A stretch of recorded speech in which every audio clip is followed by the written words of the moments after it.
to move your animal on. So I'm Cody Fenton. I'm one of the aldermen from Ward 2 here with Jeff C. We appreciate you guys coming out tonight. We've got Mayor Milton, Representative Sites, representatives from the police department, Assistant City Administrator John Manning. So we've got some folks here, and I'm going to turn it over to Chief Mackey here in a second. It did work. That was too good. It just, there we go. Anyways, we're going to turn it over. I think we're just going to be close. To Chief Matthews and let them do a presentation about the proposed animal ordinance, and then we'll open it up for discussion and get some feedback from everybody there. So thank you again for coming tonight, and I'll turn it over to Chief. Thanks, Alderman.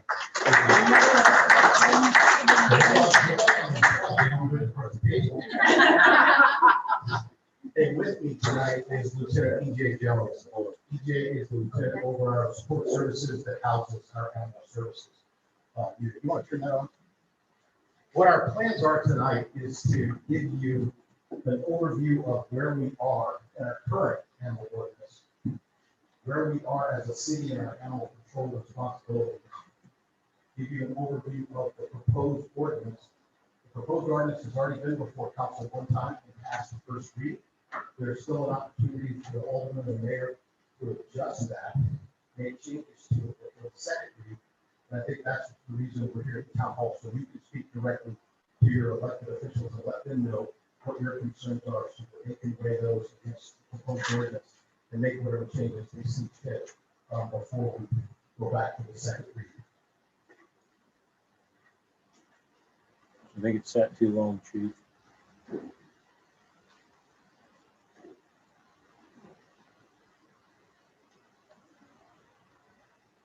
Okay, so where are we with our animal control services? Prior to January of 2018, the city contracted all of our animal control duties with Payne County Health Department. We had no animal control responsibilities before 2018 January. The ordinance that we're working off of right now was written decades ago. Some parts were amended back in the 90s. And when you look at that, that ordinance was written when we didn't even have animal control responsibilities. One of the things that we are charged with as directors of the city is constantly looking at our ordinances, our rules and regulations, policies, to make sure that we're up to standards on all of the stuff that we're doing. Clearly, we started this process to look at this ordinance actually about 18 months ago. And this is an 18-month project to get to the first read, and the first read was back in May. So when we did that.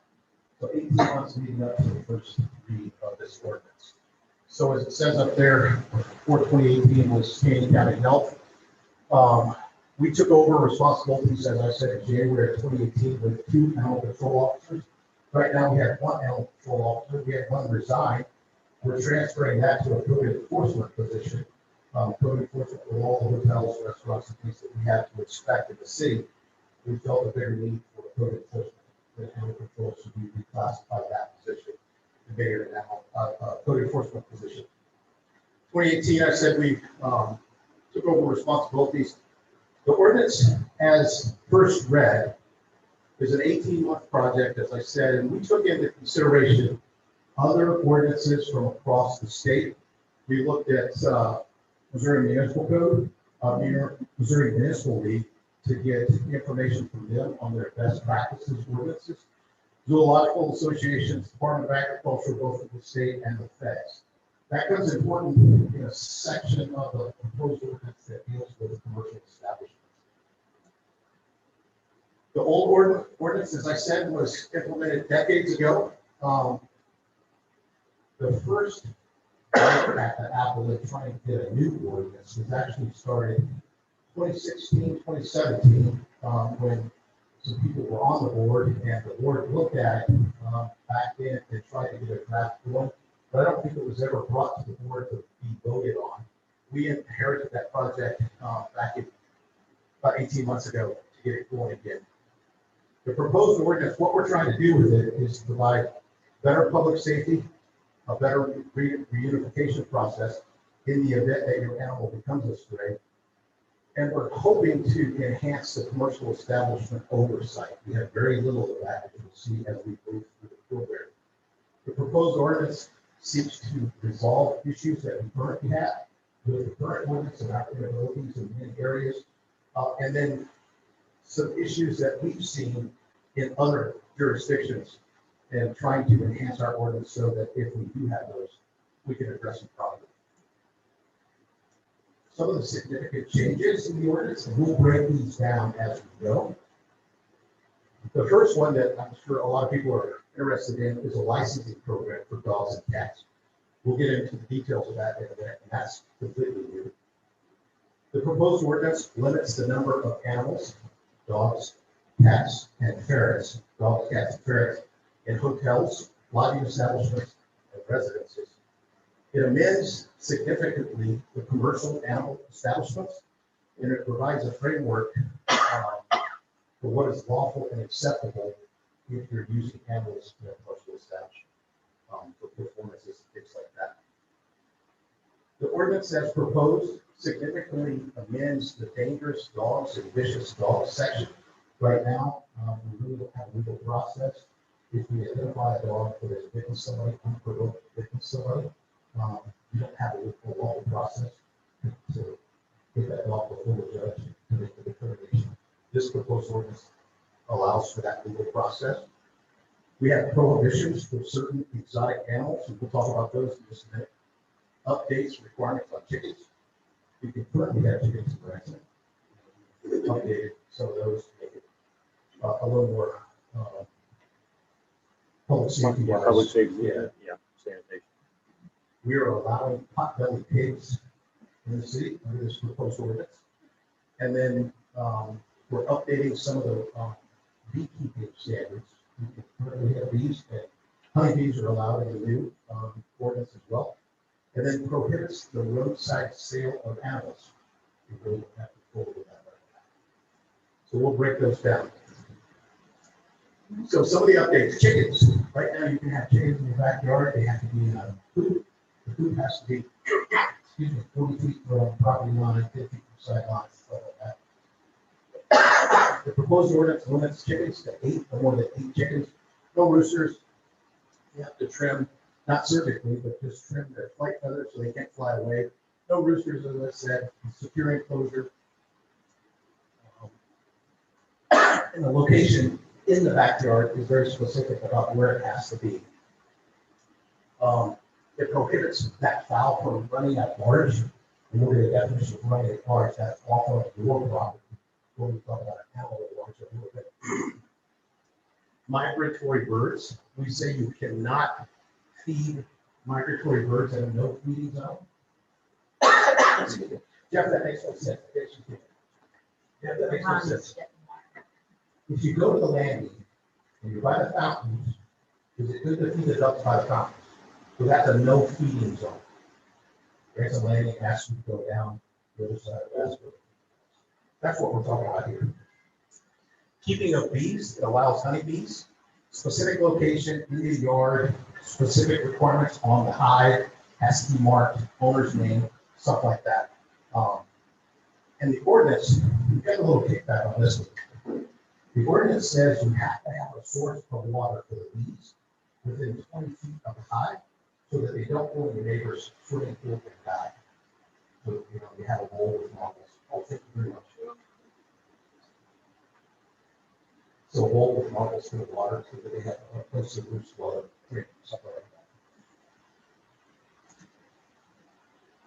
that. Animals at large. Currently in the ordinance, if your dog or cat is off your property, it has to be on a leash. Your cat. So the proposed ordinance talks about an animal at large. An animal at large is an animal off of your property. So if your animal is off your property, that dog has to be on a leash. The new proposed ordinance does not address cats. So a cat does not have to be on a leash. Currently it does. We've got a little bit of feedback on that. Hey, that dog is well behaved. It's disciplined. It goes with it. still says on a leash off your property. You condition your dog to go to the curb, stay within your yard, no leash is required. Prizes. It prohibits giving live animals as prizes in contests. That doesn't. That's the concept, right? It's not there yet. In the current ordinance, so we have to add that kind of stuff in. Fighting animals prohibits fighting or attending an event where people are fighting animals. That happens. Right of entry, it allows, the proposed ordinance allows us, animal control, to come onto your property to look for violations. But note what it says, only with a warrant issued by a judge. So I know a lot of people have asked questions about that. But Jeff, that doesn't make sense that you can come on my property looking for these violations. Well, if a judge authorizes, says we have probable cause to believe that violation, that's the only way to come on your property to look for these violations. And it's in the ordinance written that way. Rabies vaccinations, the ordinance requires vaccinations for dogs, cats, ferrets. Jeff, why in the world are we talking about ferrets? Ferrets are household pets, and they carry rabies. Dogs, cats, ferrets, miniature pigs, vaccinated by a licensed veterinarian, and it requires a tag on that animal if that animal has been vaccinated. If the animal is outside of your residence, outside of your property. Okay. My dogs carry a tag, but they only do it when we go on vacation. They're away from the house. On the property, they don't do it. Animal licensing. This is one that we've had a lot of questions about and the whys of a licensing program. Keep in mind, when we did our research, we looked at best practices across the state of Missouri, best practices in the region. We looked at a lot of different ordinances, and we found that we were one of the few that did not require a license for pets.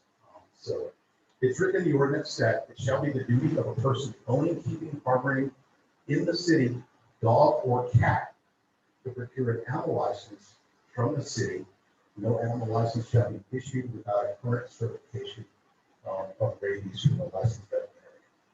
So we'll get to the fee schedule in just a minute. It's a calendar year.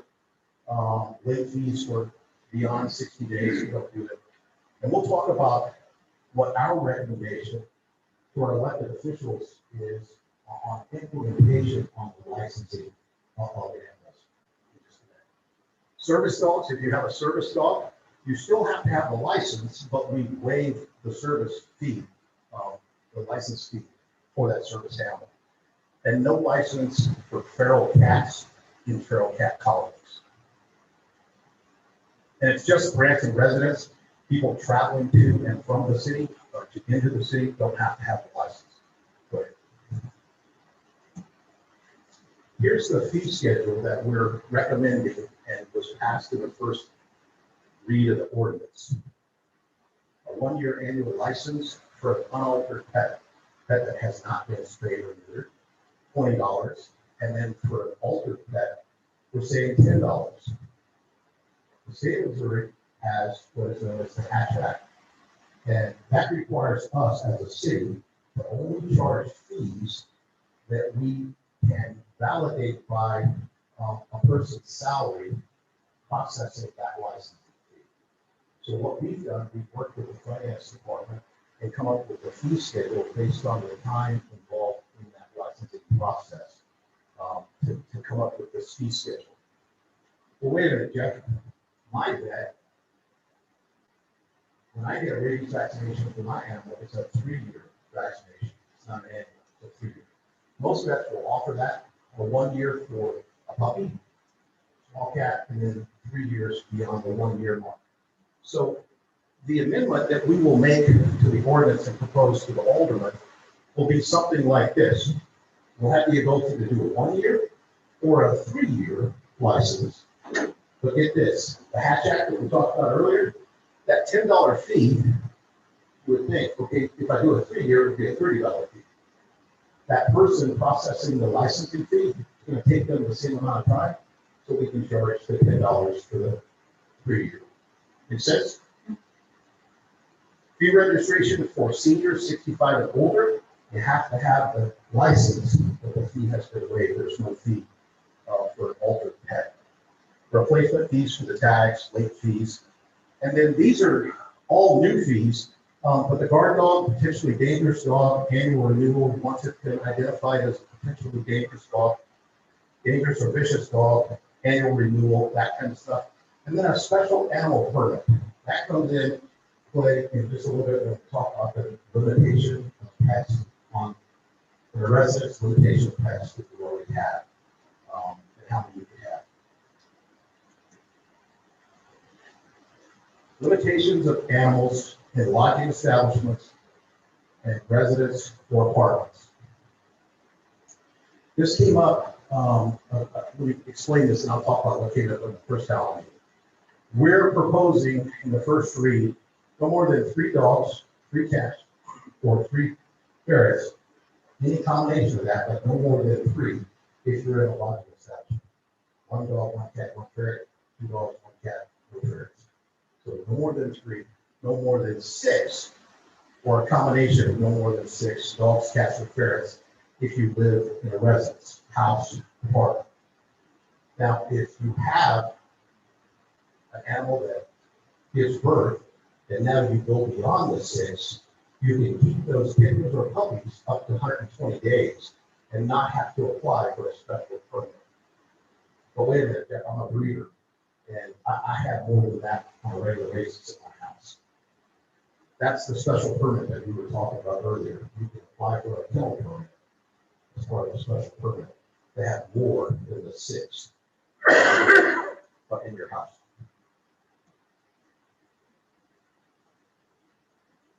Here's a comparison. When I said that we went out and looked at other jurisdictions, what they do around us. We're on the top there, and I apologize for the small print. Our proposed ordinance, altered pet $10, unaltered $20. Limitations on animals, 6. Ozark, $250 a year for an altered, $4 a year for an unaltered, no more than 3 animals per household in Ozark. $2 and $3 in Nixa, no more than 4 animals in a household in Nixa. Hollister, 3 and 3 animals only. Forsyth, only 2 animals in a household, $2 a year. Rockaway Beach, $5, $7. Well, wait a minute, Jeff, you're asking for $10 and $20, and these guys are charging $2.50 to $2, things like that. In our research, Ozark and Nixa, those 2 cities, one last updated their animal ordinance. 99. 99, and the other one in 2008, something like that. I would imagine it would cost the salaries, if they went back and looked at how much it cost them, their fee schedule would probably go up.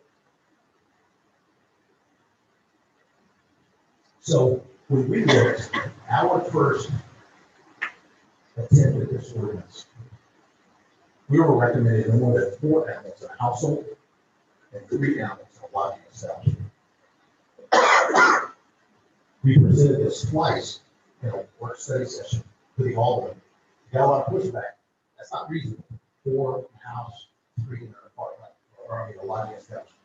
So we looked at it and what's reasonable. Keep in mind that other cities around us, those are their numbers. The true issue that we're trying to address are the public health issues in that residence, in that apartment, that lodging establishment, and how many animals are reasonable for a public health view.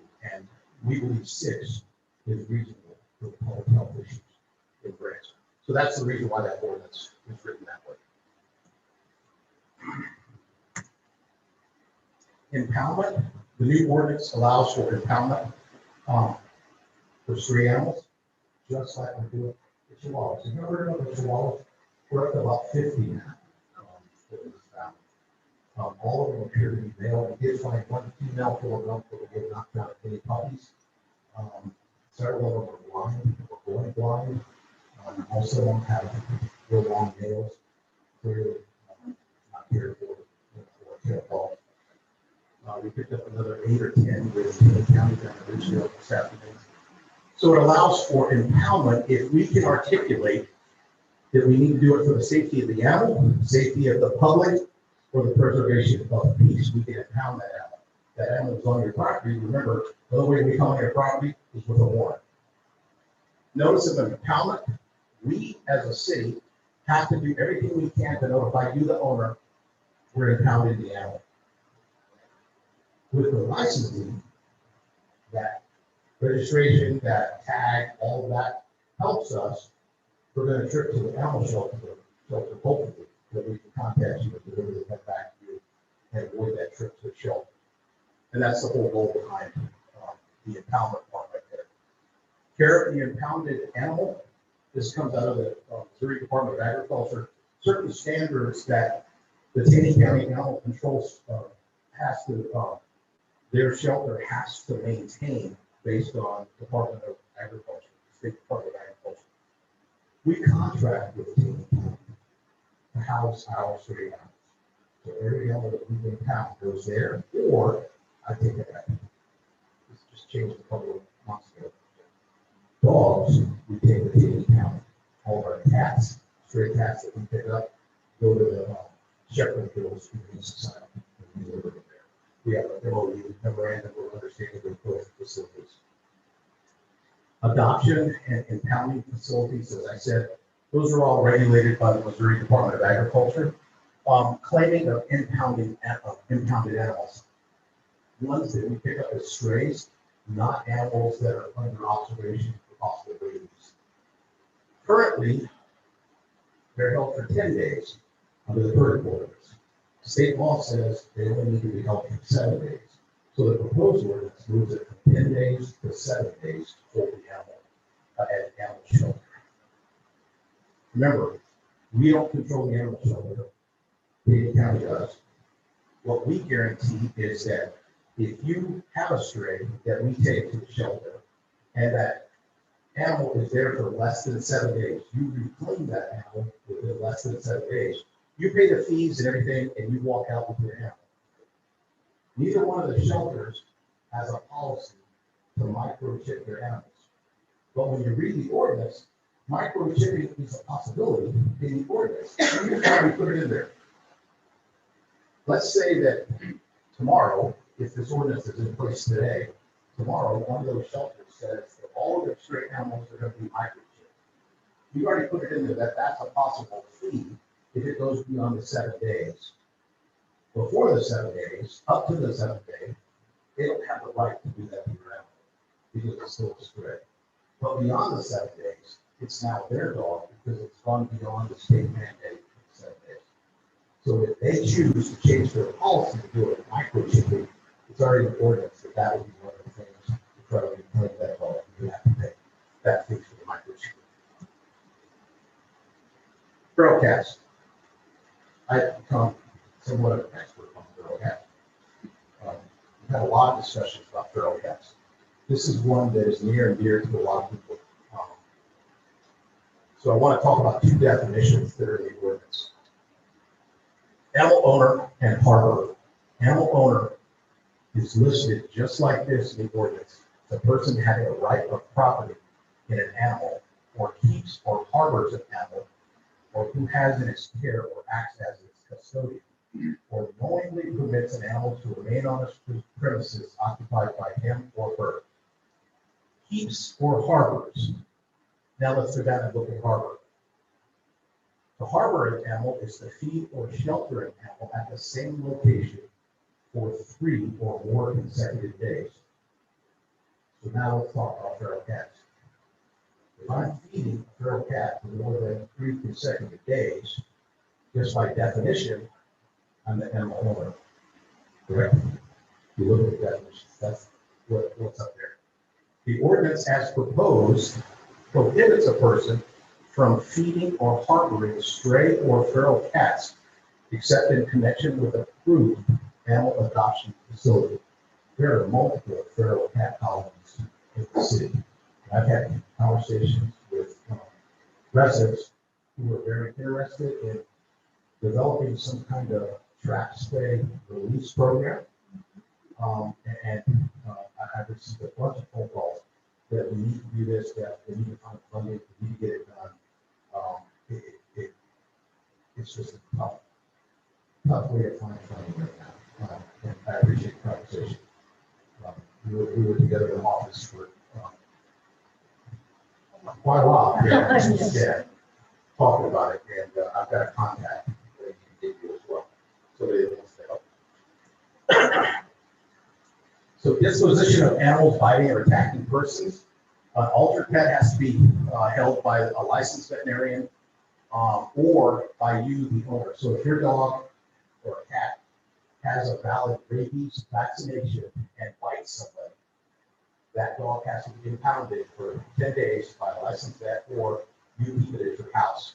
An unaltered pet has to be at a licensed kennel or a licensed veterinarian to make sure that 10 days for the rabies observation. And that's all in accordance with the Missouri Department of Health, their prescribed procedures.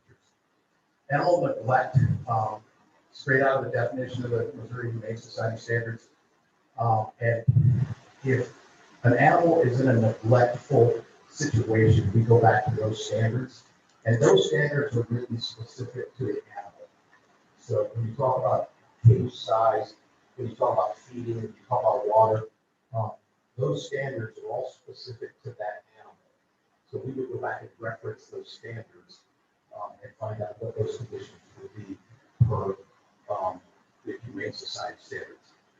Animal abuse, believe it or not, we get several calls a month about this kind of activity in Branson, overworking and beating in humane actions.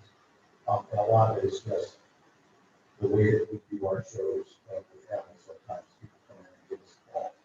What we see a lot of is unattended animals in vehicles. We break a couple windows a year to get those animals out, and improper tethering.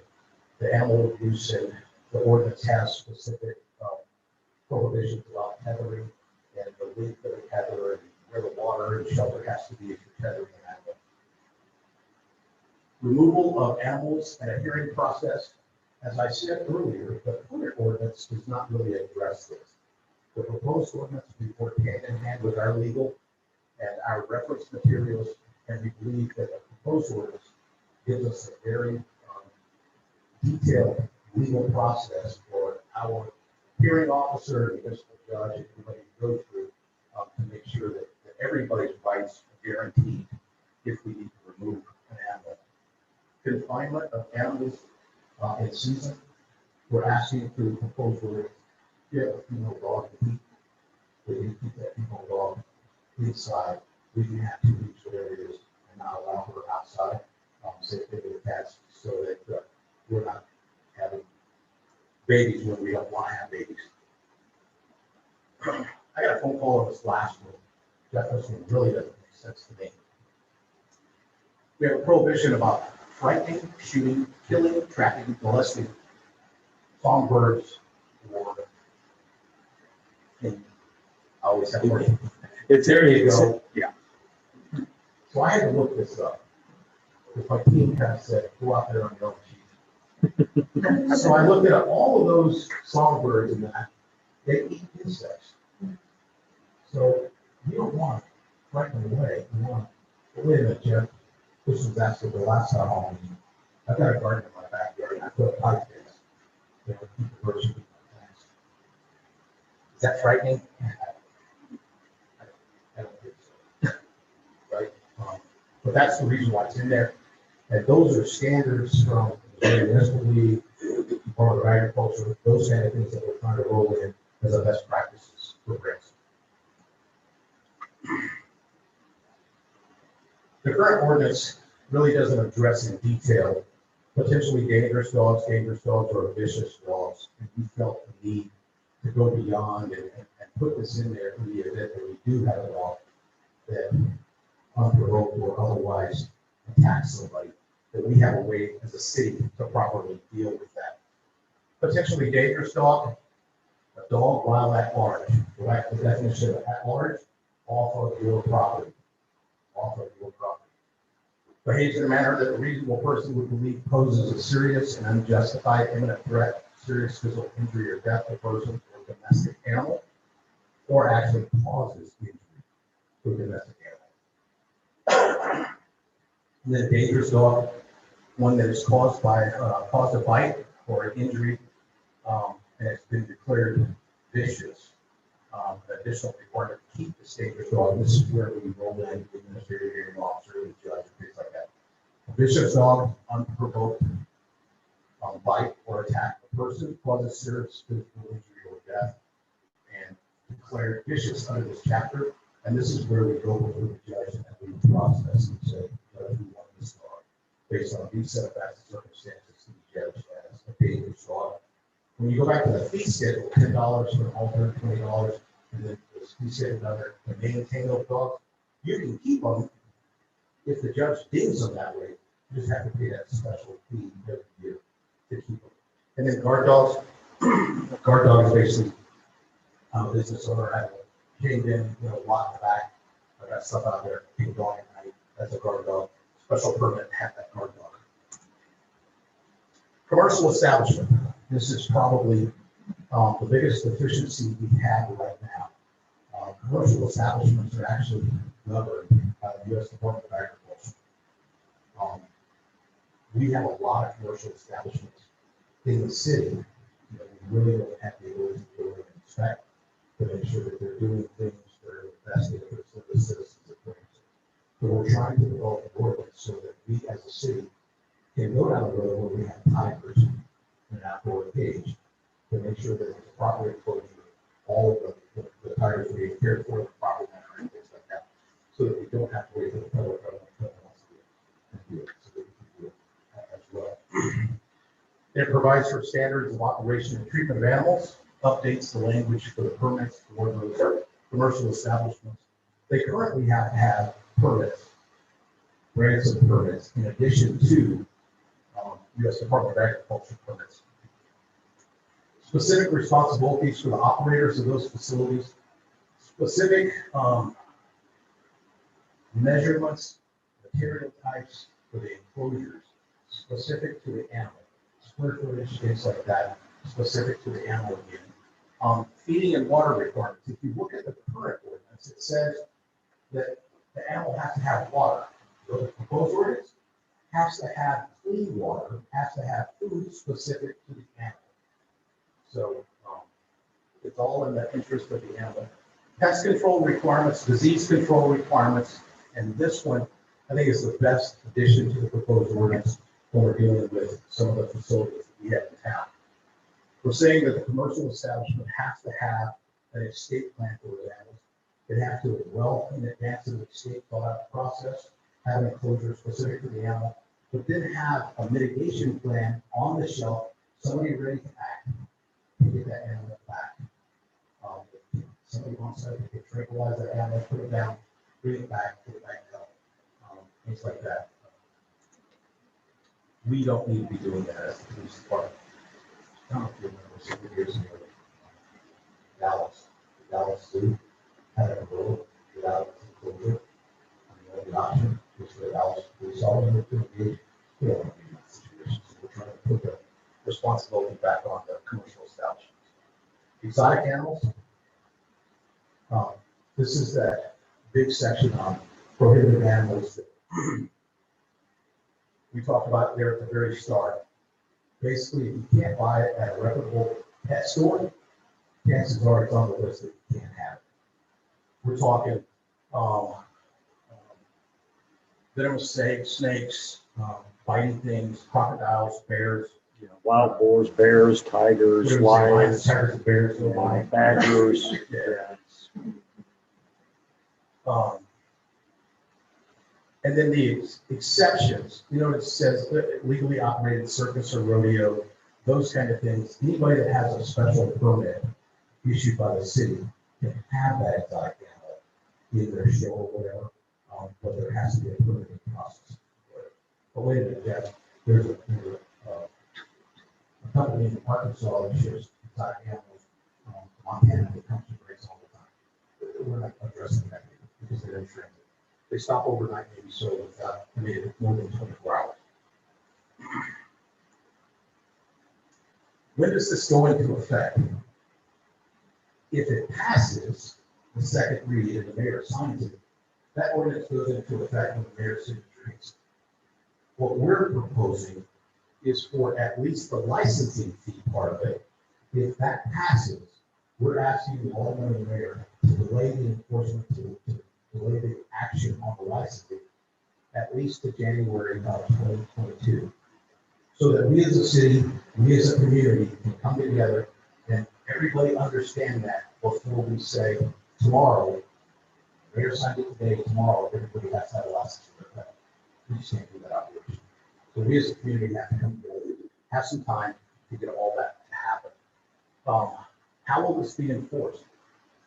Our philosophy of the city, our philosophy of the police department is we always will do an education on the front end. Front loaded with education, community engagements, things like that. So that everybody is understanding. Our goal is compliance. Our goal is never enforcement. Our goal is the compliance because everybody understands things like that. So we will do that. Will there be a time where enforcement comes? Yes. And what's going to happen if there is enforcement? That's a summons, that's a citation. And then the judge, we would tell our side, you would tell your side, the judge would find out if it's right or wrong. Either way. Next slide. How much does it cost for that summons? So after Ferguson, the state of Missouri passed Senate Bill 5. Senate Bill 5 is very specific on the amount of court costs and fines that can be imposed by municipal courts.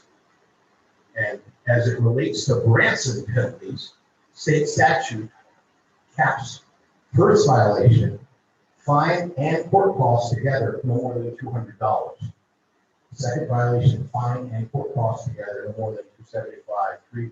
$350 for the third, $450 for any subsequent after that up to the 12-month period, and then it resets after that. And that's all governed by state law and through our municipal court. What if people are currently in violation of the ordinance, and then it passes, and the mayor signs it, and that becomes an ordinance? But wait a minute, I'm in violation. We talked about this offline. If I have 4 dogs and 3 cats, 7 in my house, I'm in violation. We as a city are not going to come and knock on your door and say, make a choice. We're going to come and say, you can apply for a special permit, and for the life of that animal, you didn't keep that animal, but you can't add to it when one of those is in your life. You have to stay within the 6 after that. Okay? And I think that that's, we really looked at that, and we believe that that's the most reasonable way to address that, is to allow that pet owner to be able to keep it for the life of that pet. And once one dies, keep it at 6 beyond that. Or 4, or yeah, in the night.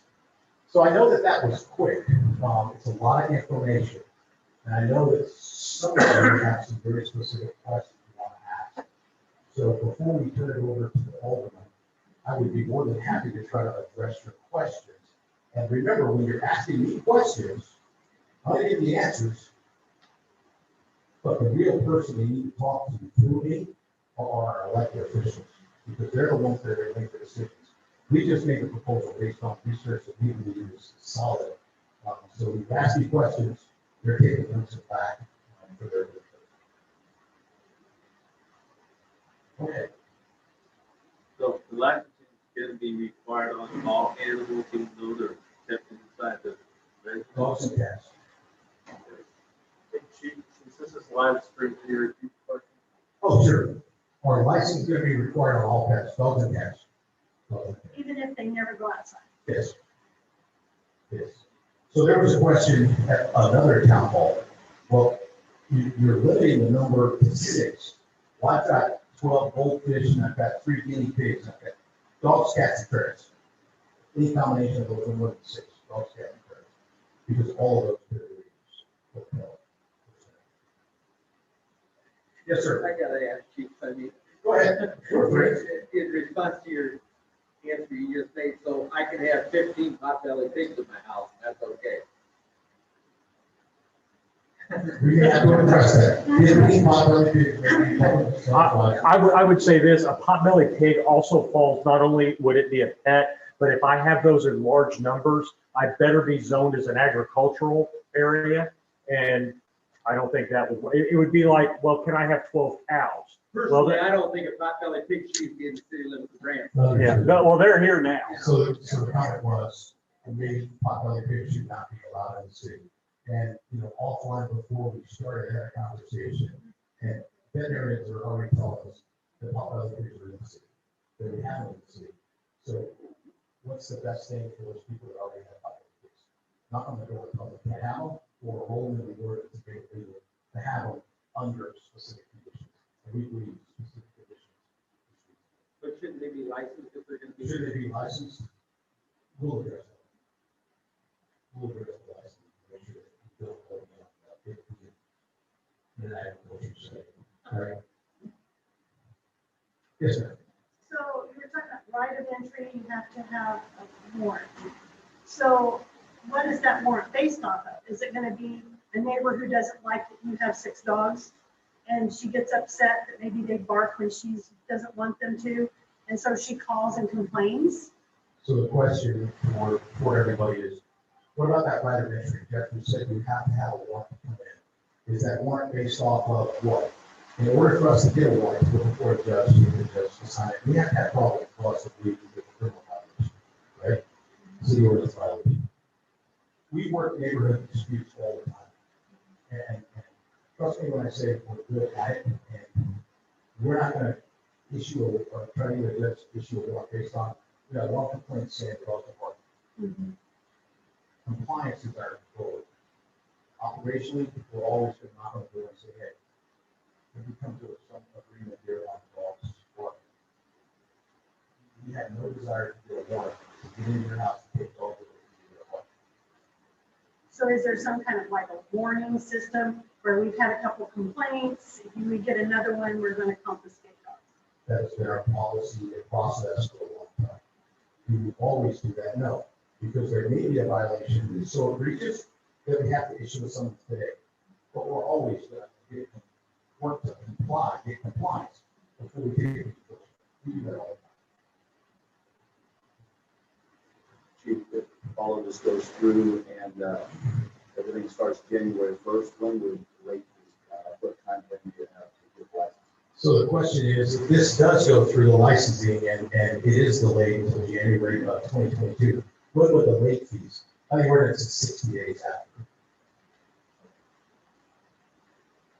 So I guess my question then is, what defines your calendar year? Is it from the time you get the animal? No, it's January.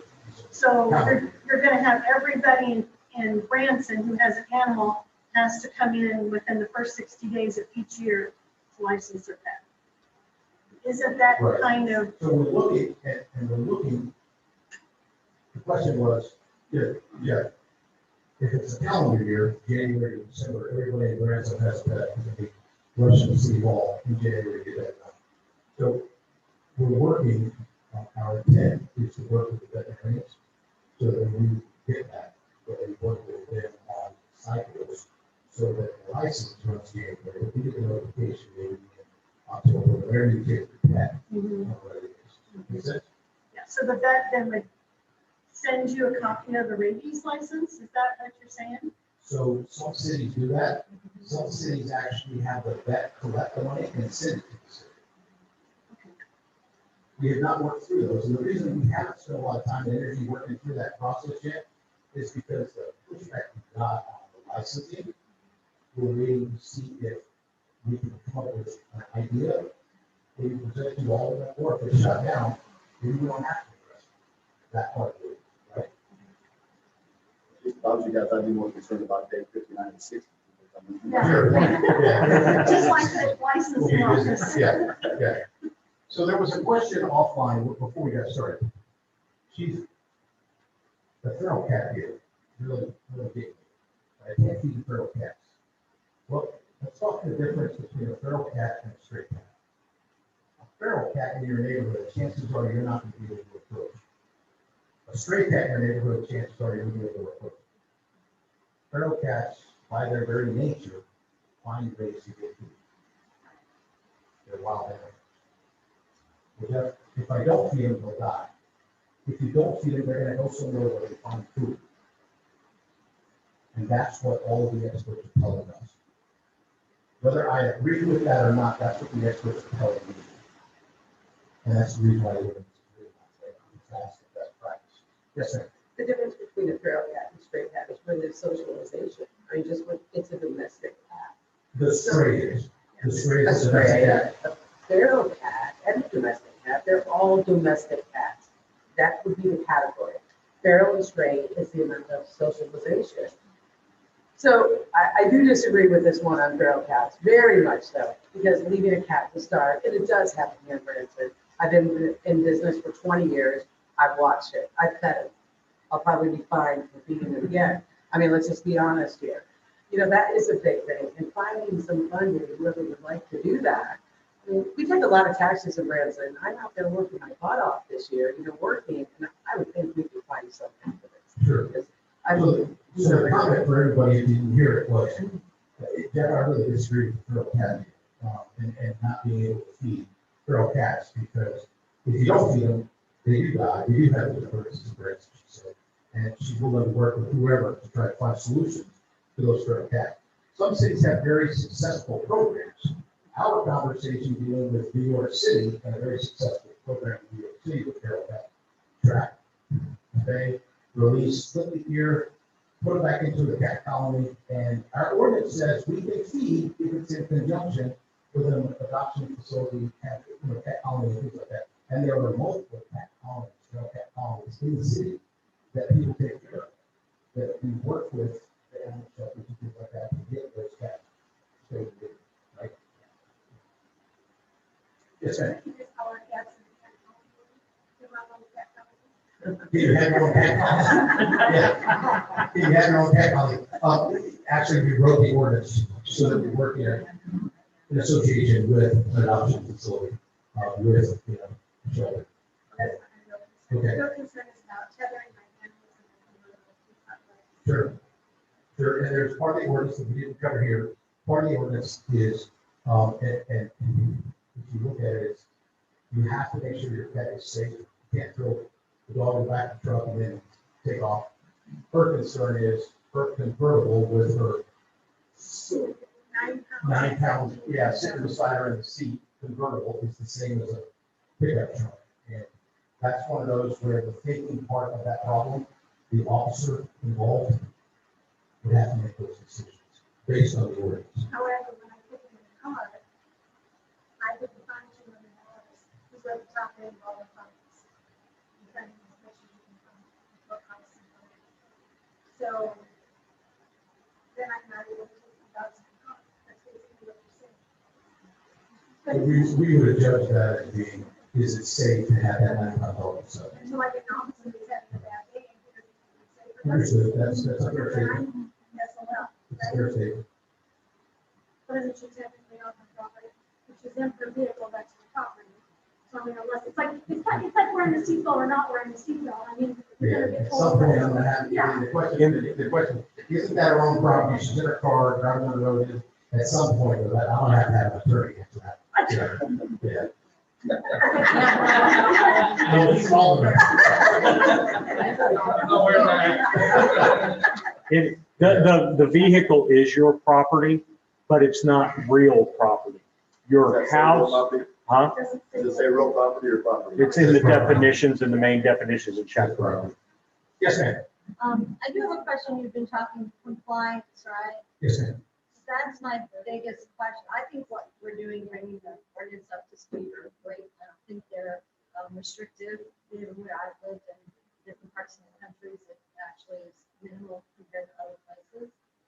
My biggest question is compliance. And seeing how people's own views really move into whether they're going to want to comply with anything at this point of the world, of the state of the union. How do you really get compliance with this and make it more than just paper and pen and make sure that it is achieving what it's supposed to? So if you didn't hear that, was, hey, Chief, I think you're heading in the right direction. I've seen parts of the country that are actually more restricted than what this proposed ordinance is, but the question I have is about compliance. If compliance is the true goal, how are you going to get compliance? And we deal with compliance issues like everything that we enforce. Right down Gretna, you see the little sign that says your speed is. We provide education all the time on people trying to get compliance as opposed to the enforcement. We would do the same thing here. And just as the comment was over here, that is going to be a citation the first time around. We don't do it unless it's so egregious. You know, what is that? That was so egregious the first time. I think working with the veterinarians is real key. We also know a lot of people don't take their animals to veterinarians. I've done a lot of humane society work over decades, so seen horrible things, and, you know, and a lot of people don't take their animals into the vet. So for those that do, working with the vets is real common. For those who don't, it's going to be a real tricky compliance issue. So you didn't hear, you said chief, you really need to work with them there, because they're going to be key to the solution of compliance. And actually, we presented this proposed ordinance to the Alderman in a study session, and we were told, hey, go ahead and get some comments from them. And we did, not enough, but we got some comments. We reached out to 25 commercial establishments in the area of town, had them review the ordinance, and believe it or not, we got a lot of positive comments from them on it, and they were asked to get more comments. I think you guys are giving exactly all exactly what they need to hear, to figure out how to be best for the city. Yes, sir. One other question here.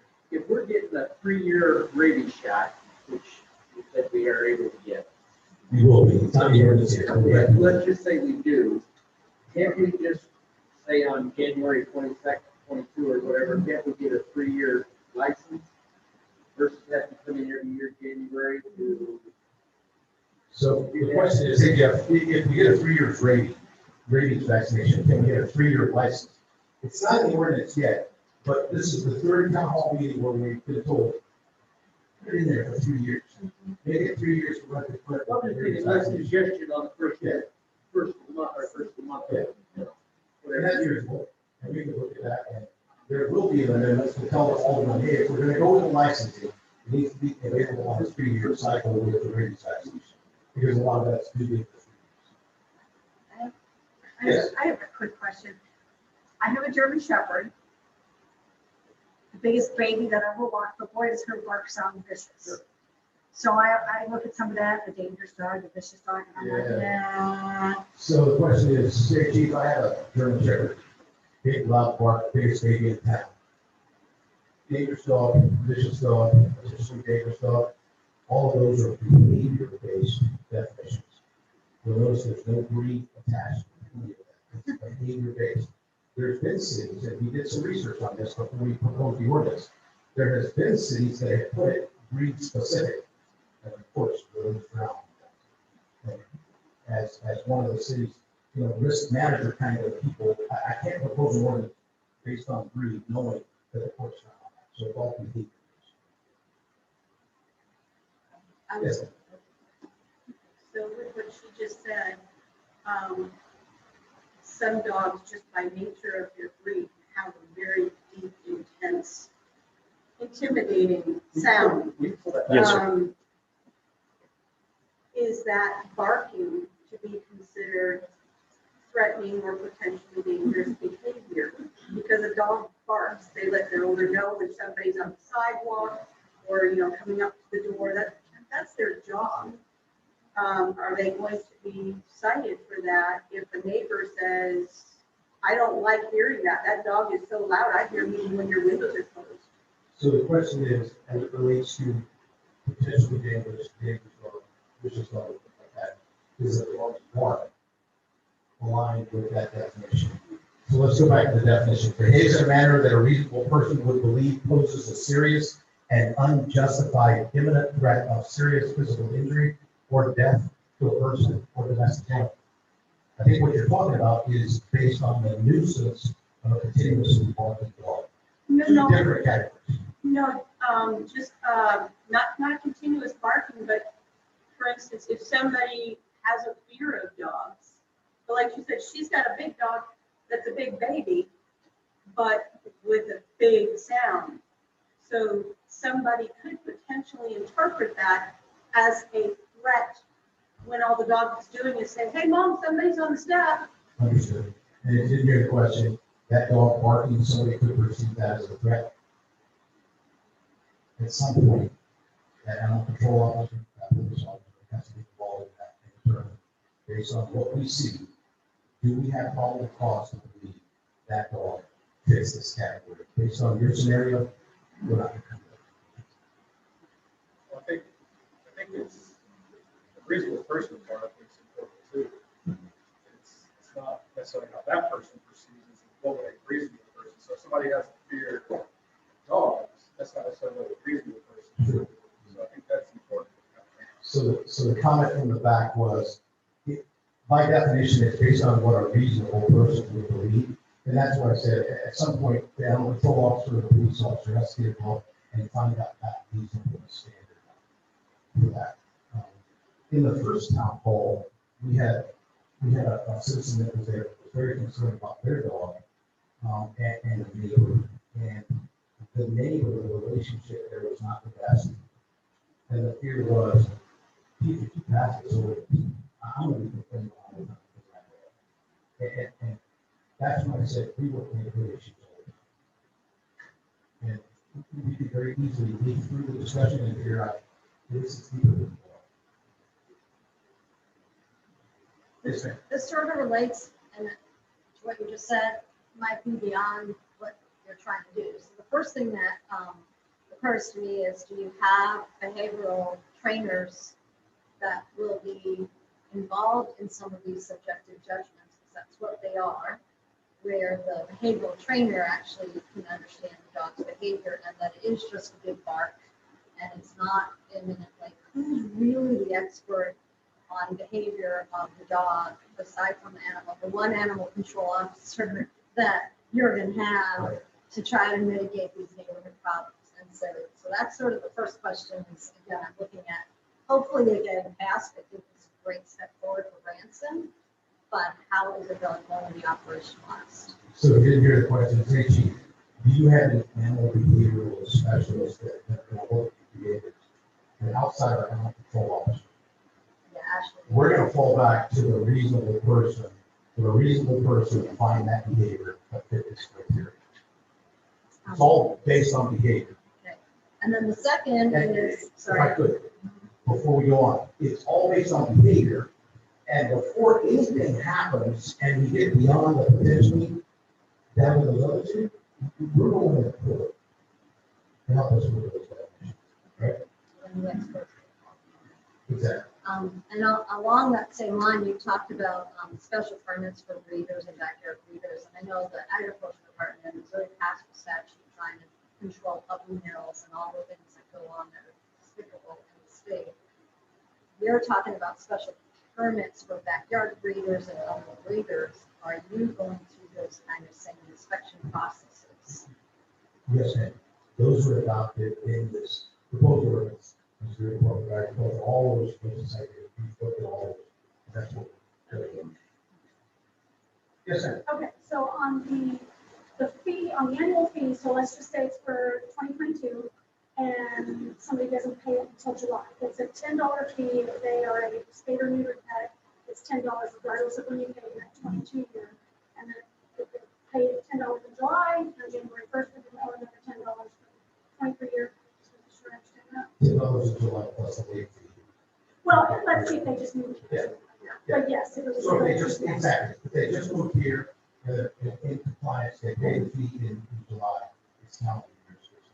Okay, and then the other question is that on these, so if somebody has 8 dogs instead of 6 dogs, if this gets passed, so they can apply for a special permit or a variance or something to keep the dogs that they have. And you had said the special permit was they would pay for the life of that pet. Is that a one-time fee, or is that going to be a yearly fee on top of the annual fees for the other 6? We'll see if I can unpack that. Okay, sorry. Question was, Chief, if somebody has 8 dogs, you said that there would be a special variance, a special permit allowed to go to that person to keep those other two dogs for the life of that, with a special permit. Yeah. Okay. So you pay $10 per dog plus the 25 for the special permit. One special permit. Chief, I've got some that I've collected here. So just for the record, confirm that we're not going to, Just confirm that we're not going to ban any one particular breed or breeds. Right. Okay. So that's not anywhere in here. Other question was? Yes, I'm speaking of this dog. Liability for practice somebody's with. I mean, if you have to, who does that fall on? Are they going to come after us? So the question was, if you're operating those pets out, where's that liability fall? If it falls over. If we roll that out. So basically, they get in infraction. Exactly. So last. Service animals. I think Art said any dog looking animal. Is it? I read a lot of stuff on ADA, that they have changed by now, but they basically said trained dogs and miniature horses. Okay, so they can sort of make up the peacock is a service animal.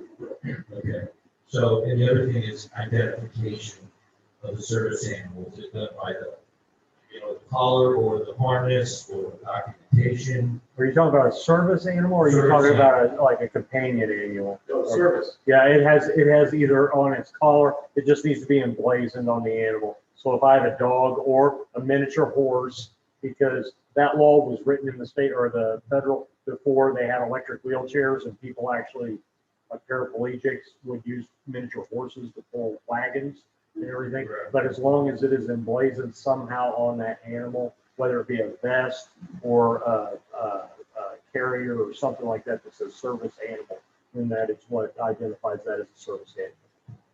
So the question was, the identification of that service animal, they have to be wearing some type of vest, something that identifies them as a service. What about promotional support? Is that, That's what I was just gonna say, then let's address comfort animals. Those are not federally protected. So the ordinance specifically says service animal, we do not look at those. That's something If we'll try to. if we want to do that, we can do that. Sure.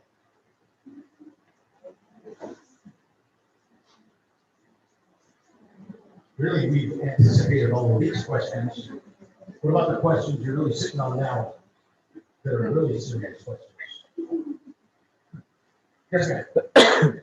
So you mentioned that you would not be entering any homes without a warrant.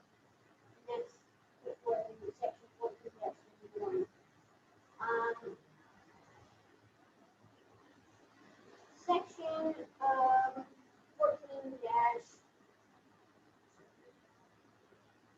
14-125 says animal control or their designee name at any time inspect or cause to be inspected any premises and issue such an order as may be necessary to carry out the conditions of the subdivision. No person shall deny access for inspections during reasonable hours. There's nothing in that paragraph connected to a warrant, and the section that mentions that they would be getting a warrant does not say shall, it says may. It says any animal control or duly authorized law enforcement official may, for the purposes of this chapter, see the warrant. It's not put forth as a mandate, and then this section back here says nothing about it whatsoever, and says you are absolutely not allowed to deny access to them when they show up. So if I get you right, you're saying that it says may get a warrant and not the same verbiage that I use, that we will get a warrant before we come on the property to look for a violation. And then you said that no person shall deny access. I believe if you look at that, we're talking about the commercial facilities for that. No, sir. This is under section, division 4, care of animals and abuse, section 14-125, animal neglect, section B. Animal control or their designee may at any time inspect or cause to be inspected any premises. No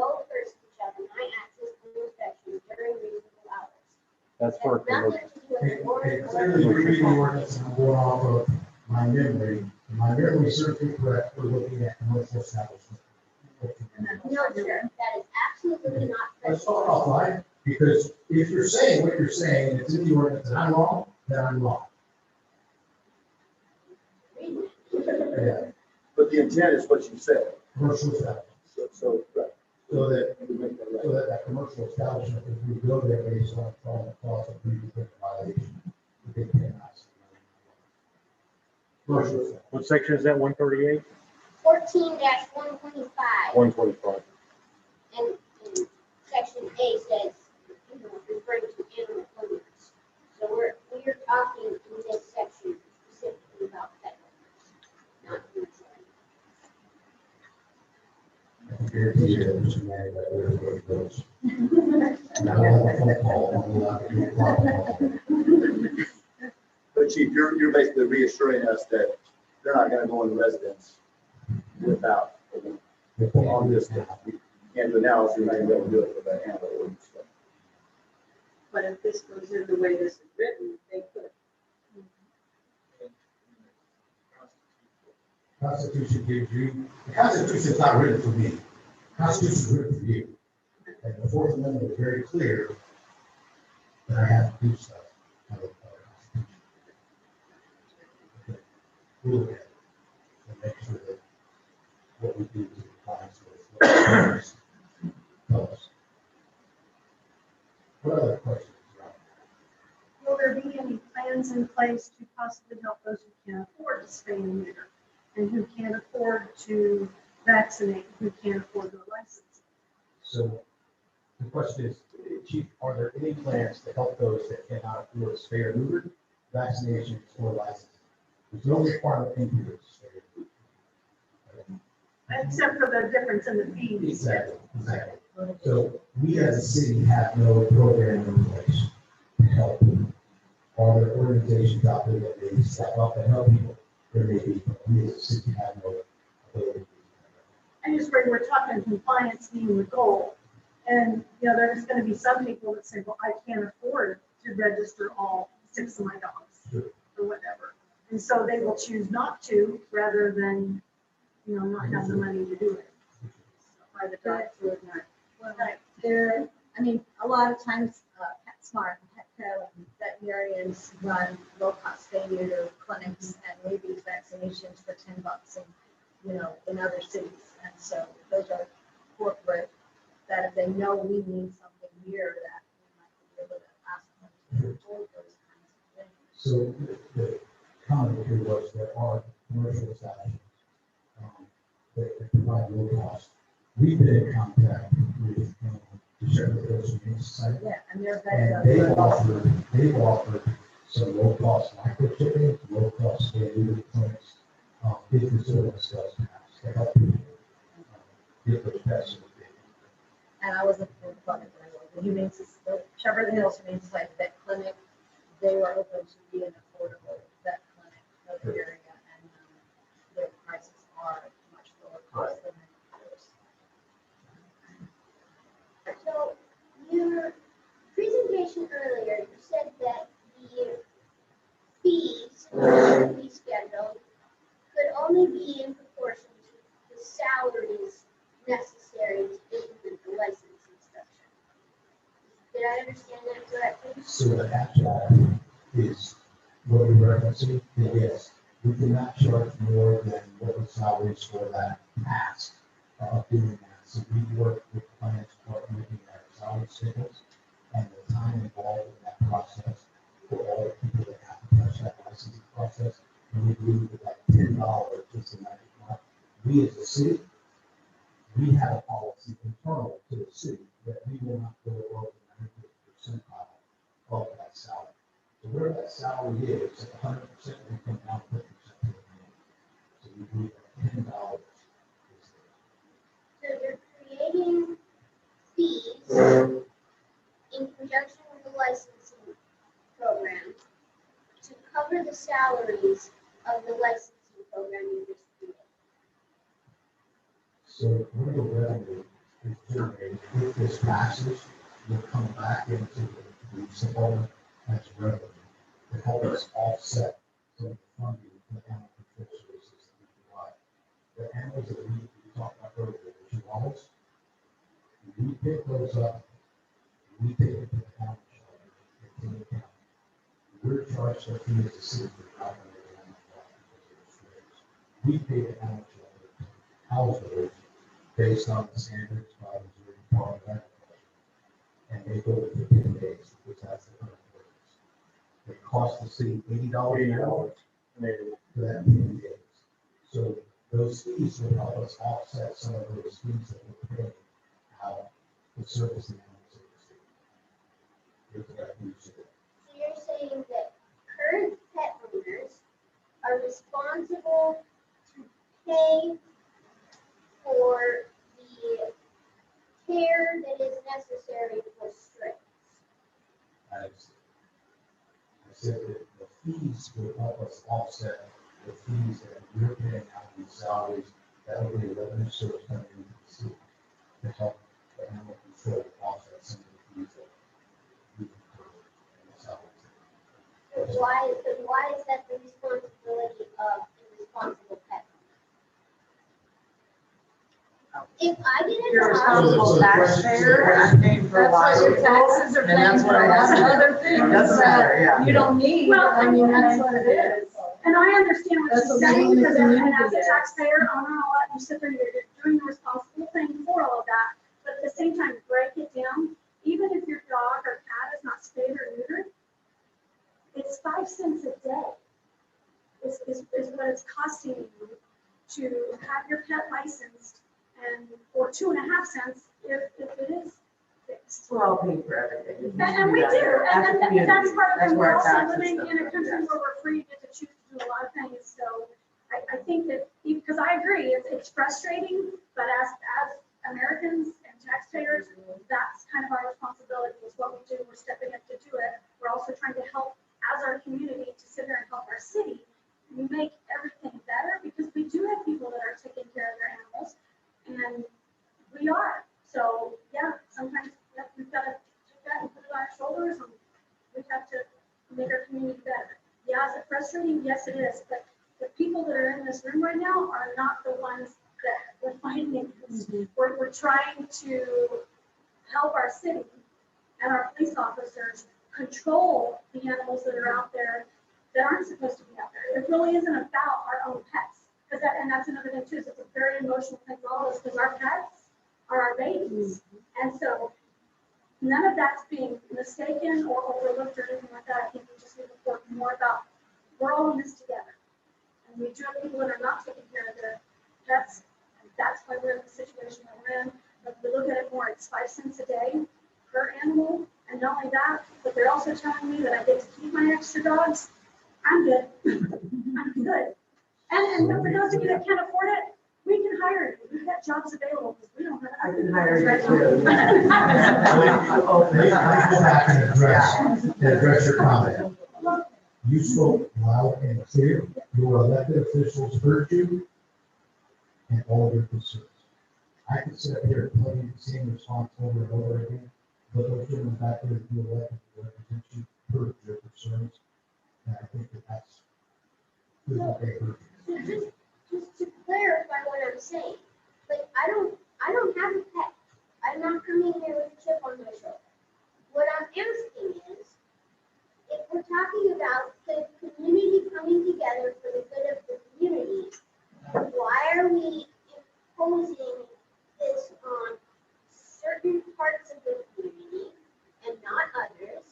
And why are the responsible pet owners picking up the bill for the irresponsible pet owners? Would it make more sense to word this as a fine? If you're not meeting these requirements and we have to get involved, you will be fined this amount, instead of everybody has to license their pets and pay us so that we can pay animal control. So to your point, we have to have ordinance that empowers the city to be able to do that. That's the real behind it we were talking about. And if you say, why don't we have a fee-based fine schedule or something like that?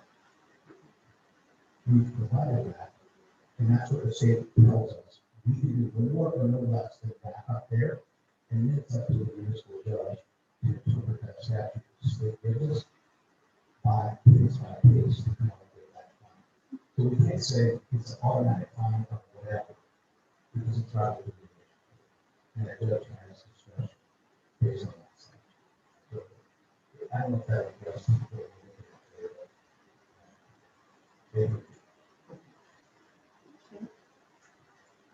I'll just make a comment, honey. I have 2 pets and I want to limit it. But I am a responsible pet owner, probably like everybody here, so I do get rabies shots. I mean, that's nothing new, I'm gonna do it. And I'll do the 3-year, so I'd like them to change it to the 3 years. So for me personally, it'll only cost me $3.30 per dog a year to license them. And I've lived here almost 40 years, and we always had to pay to license our dogs in the town. It went away for X amount of years, but I always had to. And I had to drive out to King County to pay Tom. But anyway, so I mean, for me personally, $3.30 per dog per year. If people can't afford it, they really can't afford to keep it. They just can't. And I do want to say, I didn't know you put in it the part about not selling dogs. I'm so thankful because I called, we'll just say Summit the city last month because of the Walmart parking lot. I was at this stand with all these dogs. And I guess the understanding is they've been offered even free to have their animals altered, stay neutered. And they won't because they're breeding them to sell them on the corner. And these poor dogs all live in the stand just to be bred over and over and over so they can sell them. I mean, I could give you a million scenarios because I've lived here so long. But So the comments that we just heard, the first part addressed that licensing. The comment was, I believe that it's reasonable for the license fees as it's there, being a responsible pet owner. And then the second part is, people are really happy that you put it there, that you can't sell animals on the street for the safety of the animals. I think that's a very big statement. Chief, real quick while we're on that, should we include giving them away? Yeah. You should. Yes. Yeah. So you put it there, you can't give away its prizes. But. Well, people think they're doing it by. Can't sell or offer for free on the street corner. Yes. Maybe we could look at something like that. Yes, sir. Chief, I just want to say, Jody Madeira's 215 Tiger. We're not at the council. I know, I just want you all to know where I live. I thought the other club would be that. That's right. Tonight, I am representing 15 of the property owners in the Tyler Street Neighborhood Watch, because many of our residents do not make it tonight. But I wanted you to know that our watch has very carefully and thoroughly studied this proposed animal ordinance. And we have compared it to the animal issues that we have faced in the last 2 years. We'd like the city to know, we'd like Alderman to know, that the Tyler Street Neighborhood Watch is completely in favor of the new ordinance as is. But we found it to be reasonable. We found it to be proportional response to the animal issues that we have faced. And it's also quite a good benefit to our local community in terms of raising the community standards, which I think is a nice duty for all of us to be a part of, and so forth. And I just wanted to share that with you. Also, this ordinance also helps protect our property as well as protecting these lives of these animals. And I think that's a real credit, feather in our cap for our community. Just as a personal side note, we've conducted, I've concluded that several of the animal issues we've encountered on Tyler Street have actually happened due to the fact that the animal owner themselves either didn't take strong enough responsibility for their own animal, or in some cases, they just don't care about the animal or care about the neighbor. And I thought that was an interesting observation.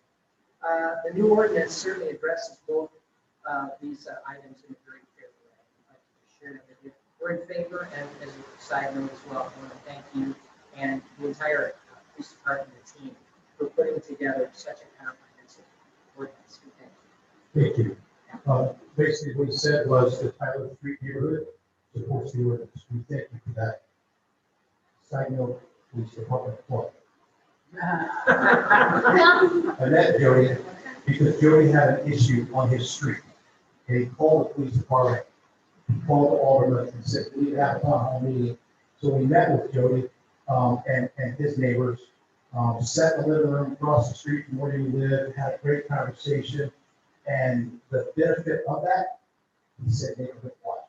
They're an organized neighborhood now because they called us with an issue. We worked through the issue, and now we have a relationship with the neighborhood. So, and give us a call, we'll come, we'll develop those relationships, because it's lasting. Jody runs a tight ship there. All hands on deck, sir. All hands on deck. Yes, ma'am. Are there laws already in place for people who like, these people who dumped the 60 dogs? If you find them, are there laws in place to take care of them? And like, say for instance, you find somebody selling puppies or whatever that aren't in compliance, are there already laws and penalties in place?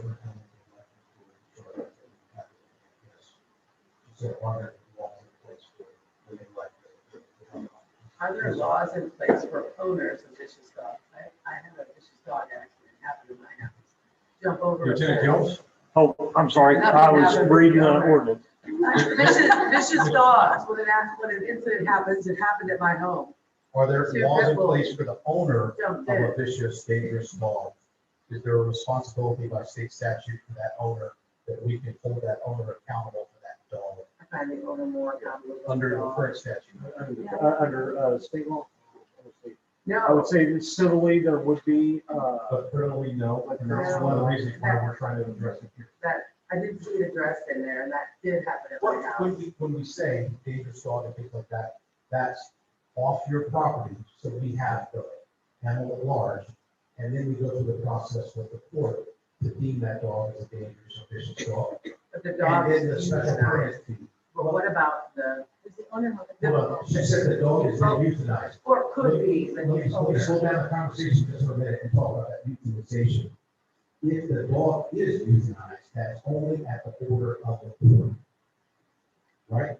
After the hearing, that legal process, the judge will make that determination. That's not even, I find the pet owner responsible. And in my case, with the vicious dogs jumping over my fence, and now I have a three-legged dog. Life is great at my house, yeah, life is great. But the owner, I had to sue them, obviously, but the owner never had any criminal, nothing. I mean, those dogs, they were raised that way, it wasn't their fault. And under the current statute, that's an animal at large off of the property. But there's nothing that criminally can be done to them, So that's the reason why we're trying to put this statute. for dangerous dogs. but I don't see what would happen to them. what happens to the owner? So we understand you're doing this and what happens to the dog, but is there something that the owner is liable, they lose their dog, Sure, but other that's than the- that, are that's they the- gonna be criminally That's the liable? summons before the court.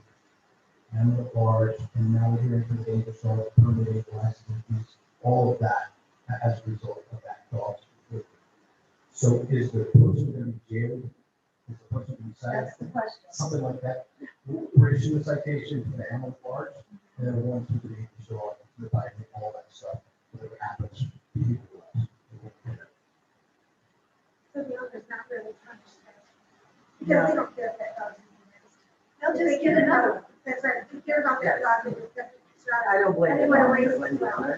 Yeah. So I think the distinction is, we understand you're trying to take care of the safety of the community and make sure that dog is given a fair hearing, but something's done to the dog. So There are other communities where the owners are put in jail, or there are criminal liabilities against owners of those kinds of dogs, because as a lot of us know, they're repeat offenders. This And wasn't they a don't, offender. they don't care, Sure. and nothing's ever done to Point them. taken, point taken. We'll go back and look at that. And Fort Myers and Lee County, in Florida are great examples of that. Yes, sir. Problem for ordinance violation is separate five. Well, you gotta understand sort of the dynamic where 705 severely limits I want to go into municipality can do for an ordinance violation. So I get what you guys are saying, but just know our legislature at the state level basically limited here's what we can do in these circumstances. And then it's been talked to, they've almost done it in municipal court. So your point's well taken. I think this is, from at least from what I can see, that issue has been addressed basically to the extent it can be due to the limitations of our new state level. So we're just severely limited as a municipality what we can do from a quote unquote punishment standpoint. We have to stay within the parameters. So if you didn't hear that, the comment from the back was Senate Bill 5, as we talked about earlier, has a state mandate to the municipality. And that limits the cities, the municipality's ability to issue fines on guilty people. And it would give specific requirements, limitations, or state statute that we have to follow. And that's what we're talking about. The prohibits us from doing some of the things that you asked. Yes, sir. But it would be similar to if I was given a citation, went to court for owning a dangerous or vicious dog, then that fee structure set up under the statute 5 would be the one imposed upon me in the sequence of it. Yes. And I'm going to look at all of that here. Senate Bill 5 deals with everything that is not public safety kind of stuff. Yeah. So what I'm talking about is if it's a park code violation, if it's something like that where public health, public safety is endangered, then it's a different. But typical ordinances, learn stop sign, dog parks, things like that, falls within this thing. Those of us that have lived here for a long time would tell you if you're looking for someone in this case of the Chihuahua abuse, no one's going to step. This whole show you saw about how much you hate it. Well, that's a good one. I like that. So there's a sidebar guilt over here.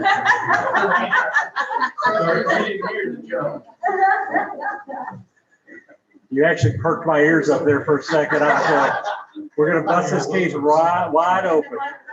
No one's gonna do it for us. Yeah, Talk about how much they really hated Chihuahua. Yeah, being here 30 years, you probably know. So are there, we've covered a lot of material tonight, and I'm not going to speak on behalf of all of them, but I appreciate the comments that you directed to me.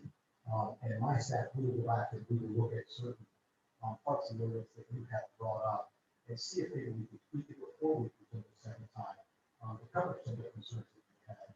And some of us have been devoted to I appreciate that as well. Because we refer to different things, different. Yes, sir.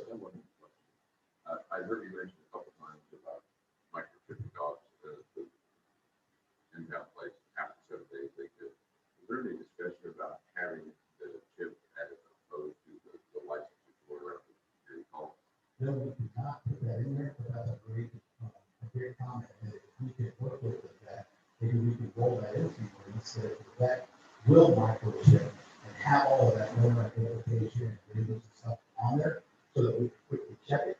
Maybe that's an option for us as opposed to the tags. Yeah. I have got some comments about, the breakaway tags. People don't like the tags, not everybody uses breakaway tags. So yeah, that would be something to put on my list here. They don't give the information when you have your chips. I don't think that asks for vaccination or what they got. Both our dogs and chips. But, it gives their description, and that stuff. It gives our information, so if by chance, the little girl would like to run out the door anytime she wants to, would get lost, somebody found her in the chat, they would come right back to us. We could be contacted. And say, We found the same thing, the chip input, there are chip readers, a lot of places section. So the conversation has been all about chips in here, and chips may not have the vaccination information, there is vaccination on the chip, but I'm sure we have the owner of the owner's location on the chip. Any other questions? I I guess maybe it's the pet owners that have chips. We used to live in northern Utah, and our neighbors had a German short hair that they had chipped. And the dog got out from under the fence and was lost. They couldn't find her. And they said that even if she was found, they couldn't scan the chip because it hadn't been registered. You have to do a second step. No, once the chip is inserted in there, then you go online to the chip place, and you register. Obviously, he doesn't. You get to do it that way, so I would have kept it at home. And it's all the documents. I'm just saying, I don't want everybody to use that. You know, if you use something else, you have to go to that. So the point was, how do you actually register that chip? And there's processes out there for those chip manufacturers and subscription services and things like that. And that's really It's called Vicky. So if there's no other questions, I'm going to turn it over to the mayor and all of them. And once again, I thank you for the comments. It's been enjoyable. And thank you, Mayor, for having us.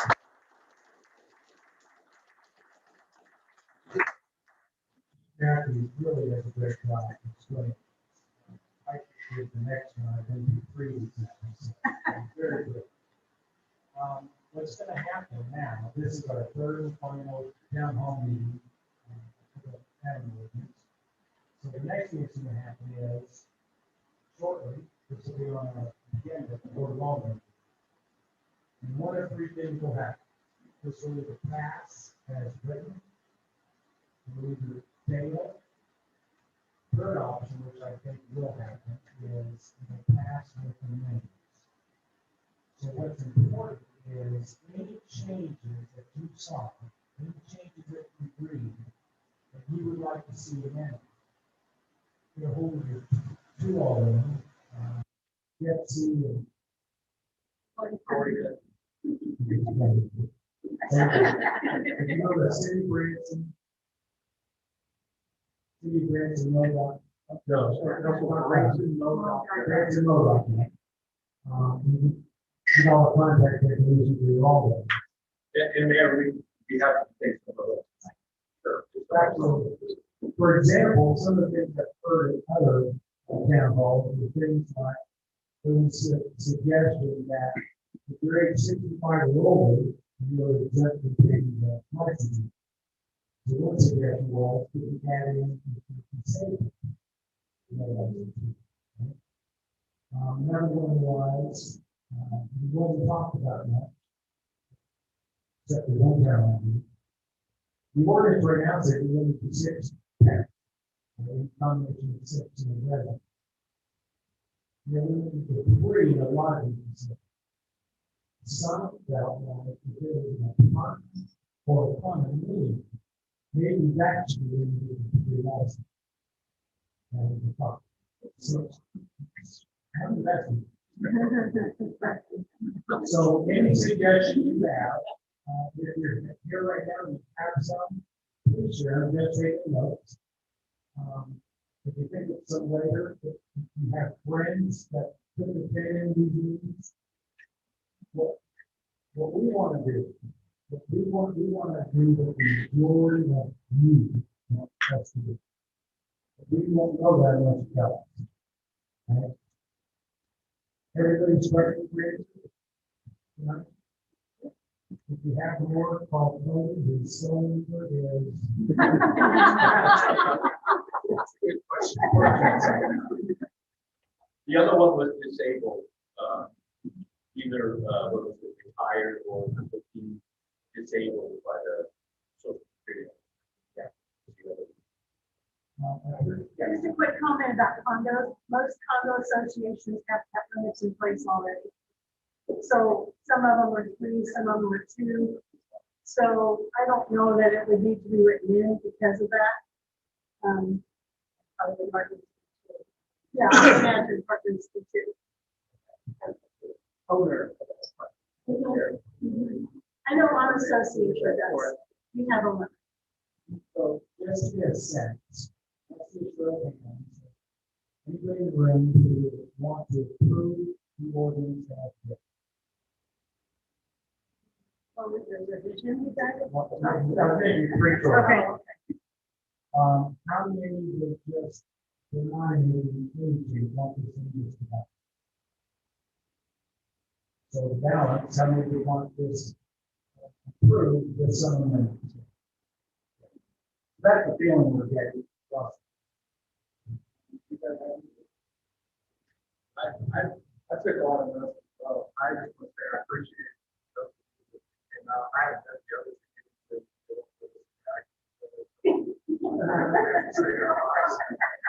so from what I've heard, I think this is the best method.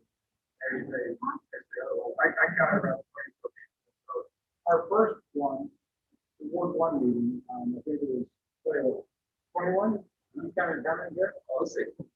Did you count me? So I counted. Ward 1. Person Ward 1.